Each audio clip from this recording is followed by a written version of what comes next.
What's up guys, so today in this video I'll share my insights and opinions on the Japanese surplus pedal X or pedal assist bicycles that you can find in the market. I bought one for myself and I modified, tested and repaired these on my own, and hopefully this video will shed light on those topics because I can't find any resource explaining what these bicycles are. Hope you enjoy, please like and subscribe to my channel. Hello guys, so right now I'm gonna tell you about this bike right here. This is a Japanese city bike, but with a twist, it is electric powered. But it's not an ordinary electric bike. This is a pedal assist or pedelec bicycle. So as you can see, this controls the e-bike. When you turn it on, this is eco mode, this is automatic mode, and this is power mode. So usually when I ride, I use the automatic mode. And this is the battery level right here. So from low, medium, and full. And you have a headlight right here. The headlight I can control with the other switch that I installed. And look at the headlight. It's just a generic headlight which turns on or off, and it has a horn. Okay, right before everything, I'm just gonna say that this is a 26-inch alloy frame. It's a Panasonic VV, that's the model. It has a gooseneck that is made of stainless steel, a suspension seat post, wide saddle, rear pannier, a rear rack, foot stands. Well, it has actually a better foot stand, but I removed it because it's really heavy. 165mm crank arms. Pedals are ordinary Japanese city bike pedals. Fenders, so that you won't splash yourself when you go over puddles or wet surfaces. The rim brakes in the front and rim brakes at the back. The electric motor right here. It's a 200-watt brushless DC motor, automatic torque sensor right here, the bottom bracket. So it's integrated in the motor and is powered by a 25-volt lithium-ion battery. It is a 3-speed. It's not that much compared to 11-speed mountain bikes, but you can see here the speed shift is integrated. There's 1, 2, 3 speeds. You can easily shift from first, second, third, and you can shift at a stop. You don't need to put any inputs on the throttle control. You just put some force on the pedals and it'll go. You can feel it. So in order to change speed, I must twist it. For a while, I'll just show you. You have to twist it like this, and then accelerate on number 2, number 3.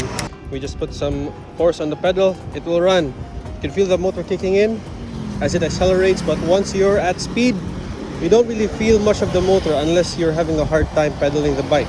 It is independent of what gear you're in because it's a torque sensor on the bottom bracket, or very convenient and comfortable riding in a city. So unlike a mountain bike where you have to hop off the saddle, you can just ride on the saddle with your feet on the ground. So when you're stopping and going, you won't have a difficult time. And also, this is an internal gear hub. Unlike a rear derailleur needs to change gears one after the other sequentially. But in an internal gear hub, you can change gears anytime you want, even though you're stopping. Even though it's a 3-speed, it's not like a rear derailleur.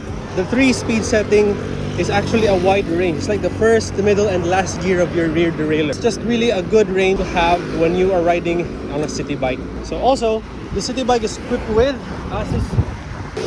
as you can see there, it's a suspension seat post. So a suspension seat post just makes the ride more comfortable for your body. And you are sitting upright, so most of the mass is there. So you don't need to put any force on your hands. See, my arms are bent. They're not really sturdy unlike a mountain bike. So I don't have to put a lot of weight on the handlebars. When climbing, of course, it's a bit heavy.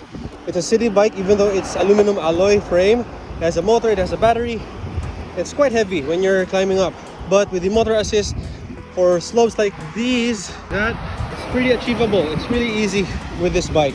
The only thing that's really difficult for this bike is when you're going up the diversion road. Yeah, that's really difficult, especially with the gearing here. I have, I believe, 41 teeth chain ring, and then I have a 22 teeth at the back. With internal gear hub, the Nexus Inter 3, I can feel more force on my pedals since we are climbing up.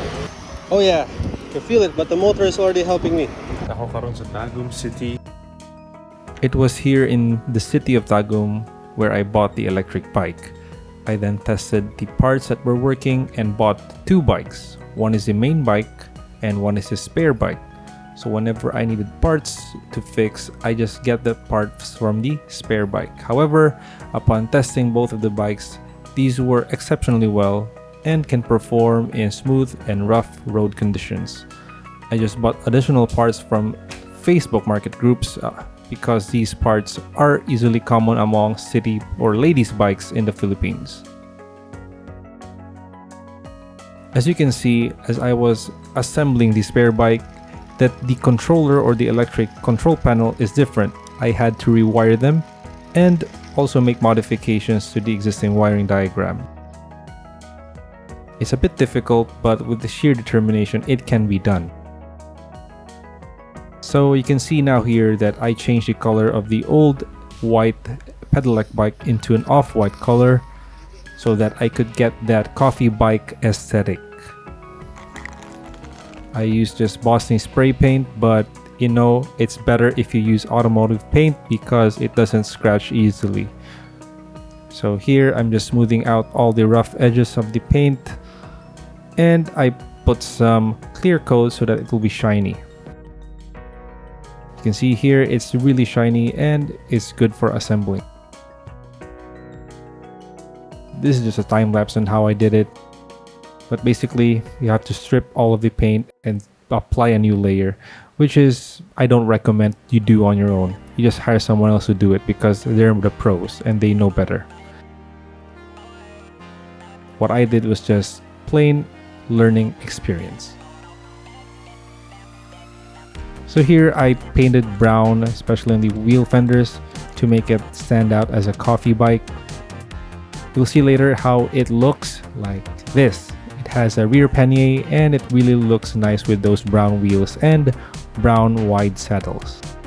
So took this out to the coastal road, also to the downtown areas and off-road areas in my hometown. As you can see, I just parked it in the mall and having fun with it. So I hope this video helps for those people who do not know about this bike.